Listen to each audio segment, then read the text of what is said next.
सबसे पहले हम बात कर लेते हैं एक बड़े ही अहम इशू पे, और वो है एजुकेशन का, जो कि हर इंसान का एक बुनियादी हक है और हमारे मुल्क का फ्यूचर जो है वो भी इस पे डिपेंडेंट है। इस पे बात करने के लिए जो है वो हमारे साथ मौजूद हैं स्टूडियोज़ में मियाँ इमरान मसूद साहब, साबिक वज़ीर तालीम पंजाब भी हैं, वाइस चांसलर हैं यूनिवर्सिटी ऑफ साउथ एशिया के, इसके अलावा प्रेसिडेंट हैं पाकिस्तान एजुकेशन काउंसिल के, चीफ स्पोक्स पर्सन हैं एप्सेप के।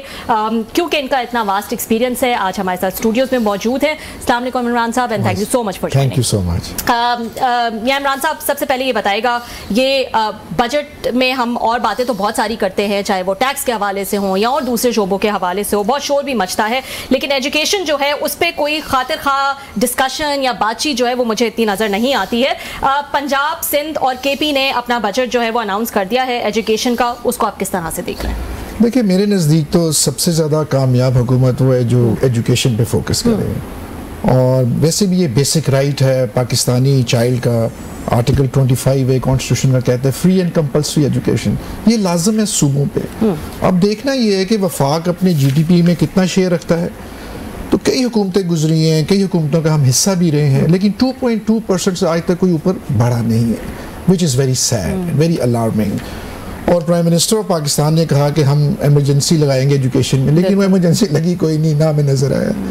अब सूबे में आप देख लें, पंजाब में देख लें, सिंध को देख लें, बहुत बड़ा हुजम है पंजाब का, 5000 अरब पता नहीं कितने खरब का वो बजट है, लेकिन जब एलोकेशन एजुकेशन पे आती है तो वो कम है।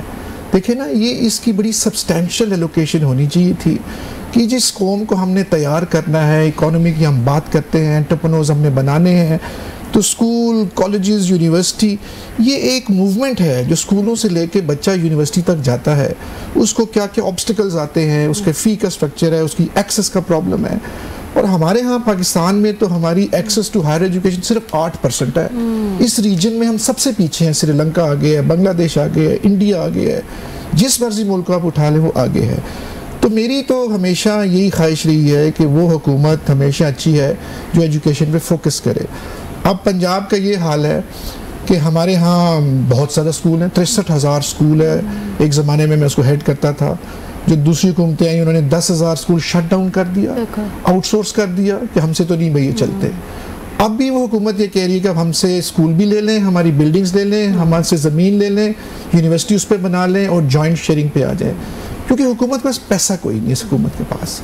और IMF में भी हम फंसे हुए हैं, ठीक है हम फंसे हुए हैं, लेकिन आपने इतना बड़ा डेवलपमेंट बजट बना रहे हैं आप पंजाब का, लेकिन आपने एजुकेशन सेक्टर में तो आपने ज़्यादा पैसा रखा ही नहीं आपने। अब हालत ये है कि अगर आप मुआवजा करें, higher education commission of Pakistan, उसका जो बजट होता है वो 65 अरब रुपए है, 65 बिलियन, जो स्टैटिक है, उससे नीचे नहीं आया, ऊपर ही शायद गया हो। उसके बदले में चारों सूबों में, पंजाब में भी हायर एजुकेशन कमीशन है, चारों सूबों में अपनी सूबाई कमीशन भी हैं। अब हमारे यहाँ जो पंजाब में हमारी जो, मैं उसका मेंबर भी रहा हूँ PHC का, उसको सिर्फ 10 करोड़ रुपया दिया है। 10 करोड़ कहाँ, 65 अरब कहाँ। और अगर आप सिंध की हायर एजुकेशन कमीशन देख लें, उनको 35 अरब रुपया मिला उनको, if I am not wrong 42 अरब रुपया उनको मिला है। ये मेरा फोकस आज की जो गुफ्तगू में है वो PHC होगा, इसलिए कि एक ऑटोनमस बॉडी है। इसका कानून पास हुआ 2015 में और हुकूमत ने कहा कि ये यूनिवर्सिटियाँ चलाएगी, इसका फोकस सिर्फ यूनिवर्सिटी होगी, लेकिन ऑटोनॉमी क्या उसको मिलनी थी।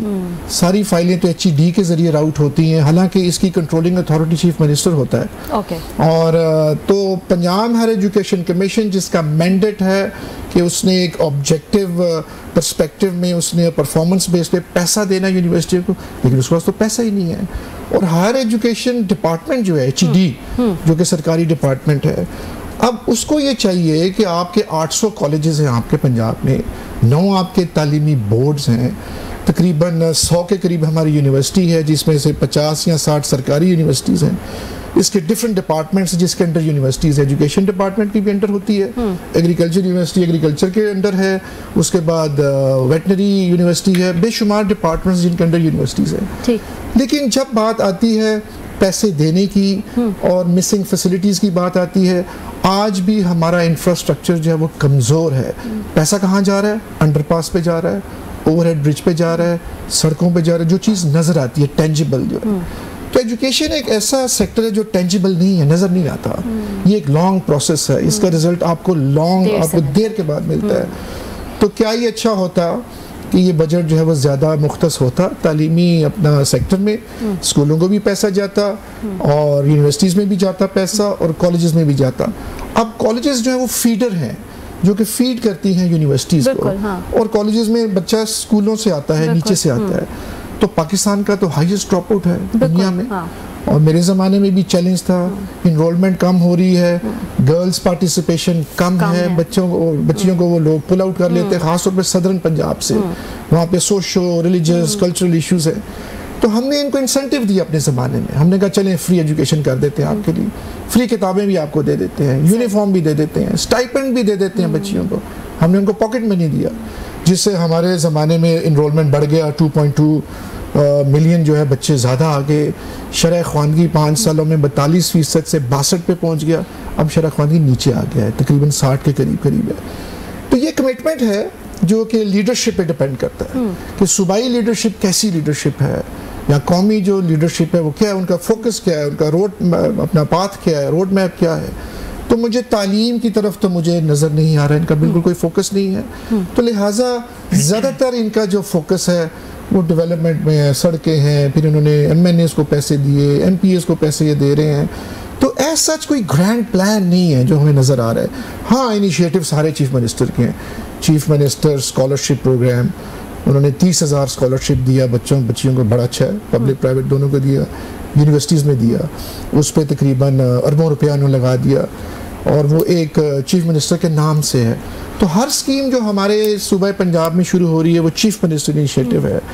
कोई ऐसा सेक्टर मैंने नहीं देखा कि कोई प्रमोशन हमें नज़र आ रही है। ज़्यादातर ये सियासी किस्म के एलोकेशंस हैं ताकि वोट बढ़ें, और लेकिन तालीम एक ऐसा सेक्टर है जहाँ की क्वालिटी हमारी कम हो रही है, एक्सेस टू हायर एजुकेशन कम है।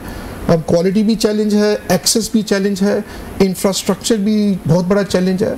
हम लोग जिन इलाकों से हैं वहाँ पे अक्सर चार दीवारी भी नहीं होती। एक ज़माने में टाट होता था, टॉयलेट्स कोई नहीं होते थे, मास्टर कोई नहीं होता था, टीचर कोई नहीं होता था। तो टीचर की हाज़िरी, इंफ्रास्ट्रक्चर, एलोकेशंस, अब इन्होंने नया निसाब आ गया, पिछली हुकूमत ने दिया, SNC जिसे कहते थे, अब वो बन गया NCP बन गया। पंजाब में एक नई अथॉरिटी बना दी है पैक्टा, इन्होंने वो टेक्स्ट बुक बोर्ड को तोड़ा, पंजाब एजुकेशन कमीशन को, और फिर कायद एक वो होता था टीचर्स ट्रेनिंग का, सबसे वो तोड़ के मिला के उनको एक पैक्टा अथॉरिटी बना दी है। अच्छा, उस पर एक अफसर लगा दिए 21 ग्रेड का। तो ये प्रोविंशियल इशू है ना, कि वो अपना निसाब जो है वो अपनी मर्जी से वो कर सकते हैं। आपने बहुत सारे इश्यूज जो हैं वो गिनवा दिए, लेकिन मैं बेसिक पे चली जाऊंगी। आई नो आप हायर एजुकेशन पे जो है वो ज़्यादा फोकस रखना चाहते हैं, लेकिन जैसा कि आपने कहा कॉलेजेस यूनिवर्सिटीज़ को फीड करती हैं, स्कूल्स कॉलेजेस को फीड करते हैं, लेकिन यहाँ ये समझना बहुत मुश्किल हो जाता है कि इसीलिए एजुकेशन इमरजेंसी की ही शायद ज़रूरत है कि इसको शुरुआत जो है वो इसकी कैसे की जाए, कि 2.5-3 करोड़ बच्चा अगर आउट ऑफ स्कूल है पूरे पाकिस्तान में, तो क्या उस पर फोकस किया जाए। आप अगर ये बात करते हैं कि कॉलेजेस और यूनिवर्सिटीज़ नहीं है, इंफ्रास्ट्रक्चर नहीं है, लेकिन बहुत सारी हैं जो कि गोस्ट हैं, गोस्ट स्कूल्स होते हैं, वहाँ पे टीचर्स नहीं आते, वहाँ पे तलबा नहीं आते, उसका क्या किया जाए। फिर आपने कहा कि उनके पास इतनी रिसोर्सेज नहीं है, वो आउटसोर्स करना चाहते हैं, वो चाहते हैं प्राइवेट सेक्टर इसमें आ जाए। शुरुआत जो है वो कहाँ से करनी चाहिए, और इसमें कितनी सच्चाई है कि वाकई यूनिवर्सिटीज़ और कॉलेजेस जो हैं वो बंद तो जाते हैं और उसमें बहुत सारी फंड्स भी चले जाते हैं, बहुत सारी अपने मफादात भी होते हैं, करप्शन भी होती है, और उनका कोई ऐसा फ़ायदा जो है वो नज़र नहीं आ रहा होता। देखिए, डिपेंड करता है नीयत पे आपकी। आप प्राइवेट सेक्टर पे एतमाद करें ना, आप उनको अपना पार्टनर बनाएं, क्योंकि एंड का रिजल्ट तो बच्चा है ना। बच्चा चाहे सरकारी यूनिवर्सिटी में पढ़े या प्राइवेट में पढ़े, लेकिन यहाँ दो कवानीन है, सरकारी के लिए अलग है और प्राइवेट सेक्टर के लिए अलग है। अब जिस यूनिवर्सिटी का मैं वाइस चांसलर हूँ, यूनिवर्सिटी ऑफ साउथ एशिया, अब मैं जब वज़ीर तालीम रहा, मैंने बहुत से चार्टर्स हमने दिए, हमने कहा हमने ओपन करना प्राइवेट सेक्टर। तो ये चार्टर पास होता है असम्बली से। असम्बली आपको पावर देती है to award a degree awarding status कानून देता है।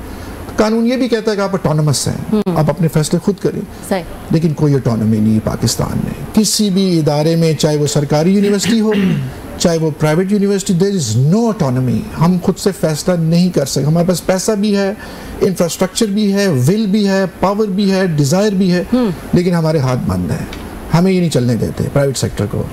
लेकिन हमने कोई गलत काम तो नहीं करना, हमने एक्सपैंड करना है, अपना आप करना। और जो यूनिवर्सिटी एक्सपैंड कर जाए, जिसके बच्चे 40,000 हो जाएं, और वो टॉप मोस्ट रैंकिंग में चली जाए तो उसके पीछे आप वैसे पड़ जाती है हुकूमत कि इतना ये माल क्यों बना रहा है। अब जिसने ग्रो करना है उसने माल तो बनाना है और वो माल दोबारा उसी इदारे में ही वो लगाते हैं। तो PHEC जो हमारा इदारा है ऑटोनमस इदारा है, खुद मुख्तार है, but there is no autonomy. यहाँ वाइस चांसलर्स जो होते हैं यूनिवर्सिटियों के प्राइवेट या सरकारी वो भी ऑटोनमस होते हैं, लेकिन कोई ऑटोनमी नहीं। ब्यूरोक्रेटिक इतना क्लचेस है, इतने स्ट्रॉन्ग हैं, ये ख़त्म नहीं होता। तो सबसे पहले तो आप इसको ठीक करें ना। अगर आपने इस मुल्क का शरह ख्वानगी जो है अगर 50-51% है, शरह ख्वानगी आपने बढ़ानी है, एक्सेस बढ़ानी है, तो इन पे आप एतमाद करें। मियां साहब मैं सॉरी आपकी बात काट रहा हूं, बड़ी अहम चीज़ें आपने बताई हैं, बड़ा डिटेल के साथ आपने सारा दिया है। जो सवाल रबिया का था, मोस्टली ये क्रिटिसिज्म आती है कि आपका जो ज़्यादा एजुकेशनल बजट है वो किस जगह पे खर्च होना चाहिए। हालांकि हाँ, मैं उसका बेनिफिशरी हूँ हायर एजुकेशन का, कि यूनिवर्सिटीज़ थी, हम पढ़े हैं सरकारी यूनिवर्सिटी से सारे से। जब आप ये खुद मानते हैं कि 2-2.5 करोड़ बच्चा स्कूलों से बाहर है, प्राइमरी एजुकेशन एक बेसिक राइट है, फिर मिडल है, फिर मैट्रिक है, फिर कॉलेज तक, तो वहाँ दुनिया भर में समझा जाता है कि ये तो चीज़ें देनी हुकूमत का फ़र्ज़ है कि बेसिक दे।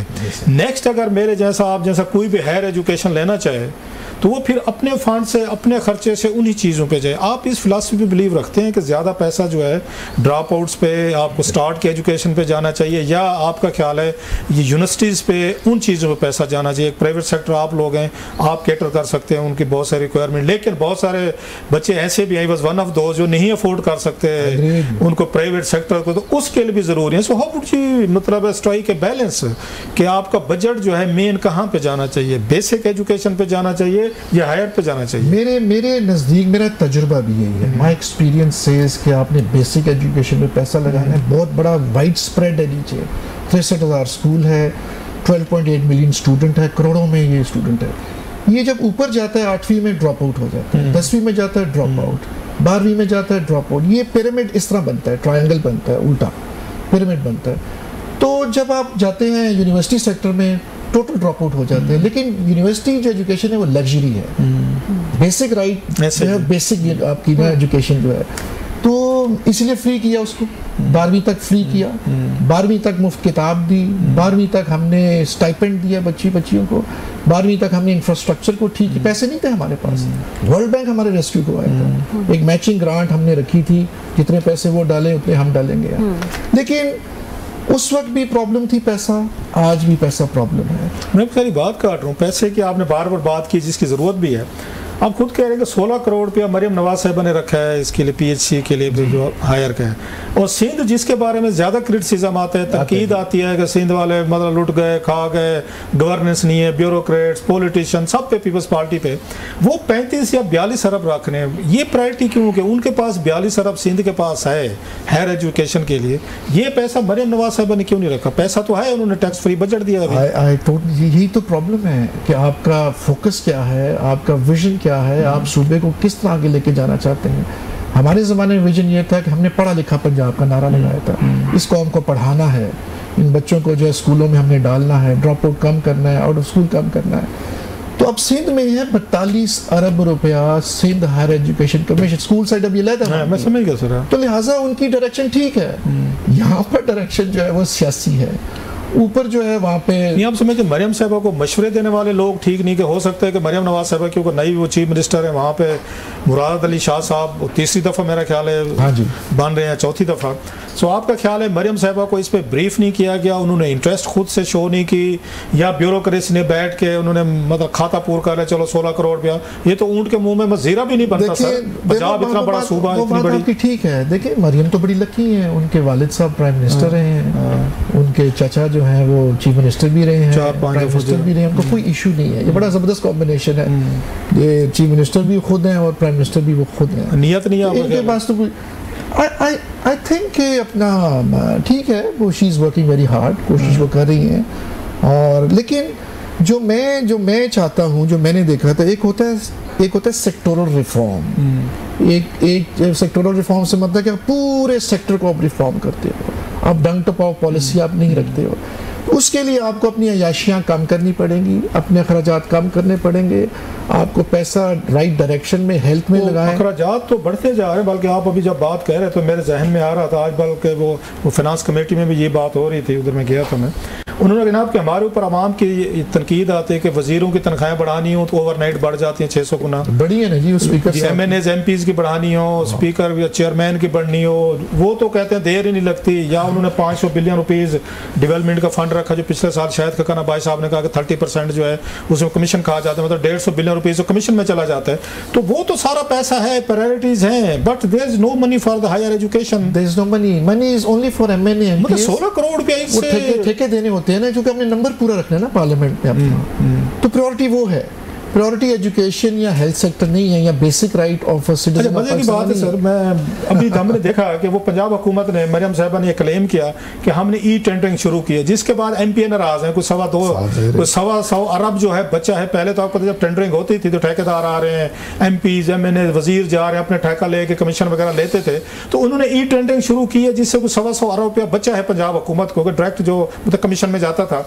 उस पर भी एमपीज नाराज है। तो कोई चीफ मिनिस्टर बने, आप बने, कोई मतलब उसको उस्मान बुज़दार साहब बने, ये नवाज शरीफ साहब, शहबाज शरीफ, मरियम साहिबा जो भी बने, तो फिर तो एमपीएस उनको हॉस्टेज बना के रहते हैं कि भाई साहब हमारा हिस्सा इतने रख, वो क्या कहते हैं, हमारा हक इतने रख, साढ़ा हक इतने रख के हमारा कमीशन इधर रख। अब अगर चीफ मिनिस्टर उनको वो कमीशन नहीं खिलाता, उनको पैसा नहीं खिलाता, वो साथ नहीं चलते, तो साथ नहीं चलते, हुकूमत नहीं चलती। तो एमपी जो वो लोगों को वोट लेकर आए हैं, वो कहते हैं सारी जेबें भरे, हमने इलेक्शन पे पैसा लगाया। तो ये कैसे स्ट्राइक करेगा कोई भी? आप भी होते तो मैं आपसे एग्री करता हूँ। एक इशू तो है ना, कोalition गवर्नमेंट का हमेशा इशू होता है। 12 जमातों से जमात चल, अब पीपल्स पार्टी ने तो इनको वार्न किया था ना कि अब हमसे पूछ के बजट पास करें वरना हम वोट नहीं देंगे। वो भी देख लेंगे, ठीक है, वो भी पता चल जाएगा अभी आपको। तो बेसिक इशू ये है कि जब किसी भी जमात के पास सिंगल मेजॉरिटी ना हो, एब्सोल्यूट तो बहुत दूर की बात है, 2/3 तो आप सोचेंगे ना। जब आपके पास आप मरहूने मिन्नत हो किसी दूसरी जमात के, और ठीक है तभी आपने उधर भी बांटे, सदारत उनको दे दी, प्राइम मिनिस्टर खुद रखी, आपने शिप रखी, अपने पास रखी है, इशू तो है। लेकिन आपने अपनी जमात को बनाना है, अपने इक़्तिदार को बचाना है, या कौम को बनाना है आपने? भाई कौम को किसने बनाना है? ये आप और हम नहीं बनाना है ना। जो लोग सियासत में, तो उसी तरह के लोगों को सिलेक्ट करते हैं जो कमीशन लेना चाहते हैं, वो तो कहते हैं फिर तो अल्लाह ही हाफिज़ है। आप और मैं नहीं कह रहे, ये शायद खकाना बासी साहब ने कहा, अच्छा सारे भी नहीं लेते होंगे, अच्छे एमएनएज एमपीज भी होंगे, हम ये नहीं कह रहे, there might be very honest and good people. शायद खकाना भाई साहब बंदा ये कह रहे, मिफ्ता इस्माइल साहब ने कहा जी पिछले साल इन्होंने 500 बिलियन रुपीज जो भी खत्म हो रहा है, वो इन्होंने डेवलपमेंट फंड रखा हुआ था एमएनएज एमपीज के, जिसमें वो कहते हैं 30% ये एमपीज एमएनएज ले जाते हैं। मैं फिर कह रहा हूँ साहब नहीं लेते होंगे। तो अवाम भी तो उन्हीं को चुनती है ना सर, अवाम तो उसको नहीं चुनती जो कमीशन ना ले। वो कहता है जो अपने लिए कुछ नहीं कर सका, हमारे लिए क्या करेगा?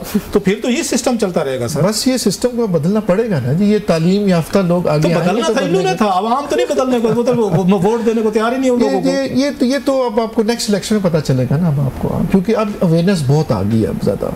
अब लोगों को अपने राइट्स का पता चल गया है, लोगों को अपनी वोट की अहमियत का पता चल गया। पहले नहीं होता था, पहले आपने कह दिया तो सारा गाँव ने वोट दे दिया, मैंने कह दिया चल पड़े, आंखें बंद के चल। अब नहीं है। यू नो द मोर आप आगे जाएंगे, 5 साल 10 साल 15 साल जाएंगे, ये चीज़ें ये ख़त्म हो जाएगा, ये डेवलपमेंट और ये ब्लैकमेलिंग और ये कमीशन जो है, कमीशन की आप बात करते हैं, इतना बुरा हाल है इस वक्त। कमीशन का अच्छा, इसको फेडरल कमीशन को कैसे देखते हैं? ये HEC को आज वहाँ पे इरफान सदीकी साहब आए हुए थे उधर, वो कमेटी फिनांस कमेटी में, वो भी यही रोना रो रहे थे जो आप बता रहे हैं। उन्होंने हायर कमीशन की और बहुत सारे फेडरल के इदारे हैं, मेरा ख्याल उर्दू के बाकी चीज़ें हैं, उनके बजट उन्होंने भी काम लिया। उनकी स्टेटमेंट पढ़ी, देखें हायर एजुकेशन कमीशन एक ऑटोनमस बॉडी है, सारी दुनिया ने मिलकर कहा कि हायर एजुकेशन कमीशन को स्ट्रेंथन करो, ये को रेगुलेट करेगा, कंट्रोल करेगा। और पिछले 17 साल से चेयरमैन HEC इस ओहदे पे बैठे हुए हैं। 17 साल से डॉक्टर मुख्तार साहब ने एक्सटेंशन ली, ठीक है, हमें उनका बड़ा एहतराम है, लेकिन प्रोग्रेस जो है वो नज़र नहीं आई है। आपका 65 अरब बजट है, 70 अरब आपने बजट लिया, आपने ट्रांसफ़र किया, सरकारी यूनिवर्सिटी को दे दिया, 100% आप यूटिलाइजेशन होगी। अब उन्होंने आगे क्या किया यूनिवर्सिटियों ने? उनके KPIs क्या थे, उनके परफॉर्मेंस इंडिकेटर्स क्या थे, उनके टारगेट्स क्या थे, वो किसी ने एवेलुएट ही नहीं किया। आप मुतमईन है वैसे उनके मुख्तार साहब के 17 साल परफॉर्मेंस से? आप खुद भी एजुकेशन मिनिस्टर रहे हैं, बड़े इंतहाई very powerful, very effective in the past, खुद अब वाइस चांसलर रहे हैं, वो स्पोक्स पर्सन है।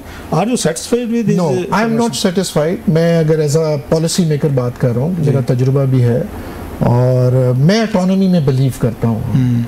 मैं चाहता हूं कि हमारे यूनिवर्सिटीज़ को ऑटोनॉमी दी जाए, वाइस चांसलर्स को, सरकारी यूनिवर्सिटी को, प्राइवेट को ऑटोनॉमी आप दें, आप उनको रेगुलेट करें ज़रूर, बट ऑटोनॉमी तो देना। हमने एमए अंग्रेजी खोलना हो तो 4 साल लगता है फाइल अप्रूव। ऑटोनॉमी से आपकी क्या मुराद है? ऑटोनॉमी से मुराद ये है सर कि अगर मैंने एमए अंग्रेजी शुरू करना है ना मेरी यूनिवर्सिटी ने, सबसे पहले मैं दरख्वास्त दूंगा HED को, वहाँ से वो जाएगी PHEC को, वहाँ से वो जाएगी CM हाउस जाएगी, वहाँ से वो गवर्नर के पास जाएगी, चांसलर उसका अप्रूवल देगा। वो फाइल निकालना को आसान है सर। आप जैसे बहुत कम लोग होंगे हैं जो यूनिवर्सिटीज़ को प्रोफेशनल तरीके से चलाते हैं, अच्छे तरीके से चलाते हैं, रेपुटेशन है।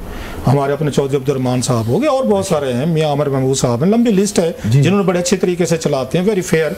लेकिन बहुत सारी कंप्लेंट्स भी तो आती हैं प्राइवेट सेक्टर की कि वहाँ पे क्लासेस शुरू हो जाती हैं, पता चलता है अफिलिएशन ही नहीं है, स्टूडेंट से पैसा ले लिया, वो स्कैंडल भी आते रहते हैं। तो रेगुलेट तो हुकूमत नहीं करेगी, वो फिर कहते हैं आप तो खोते घोड़े से पहचानते करो, वो होनी चाहिए। आप जो एक अच्छा इदारा चल रहा है, आप उसको स्ट्रेंथ, हमें तो कोई ग्रांट नहीं मिलती है। अपना प्राइवेट सेक्टर को HEC कोई किसी किस्म की गवर्नमेंट ग्रांट नहीं देती, हालांकि नॉट फॉर प्रॉफिट भी हमारे इदारे हैं, but we do not get not a single penny. पैसा हमारा, इंफ्रास्ट्रक्चर हमारा, मेहनत हमारी, डिजायर हमारी, लेकिन आपने हमें वो बांधा।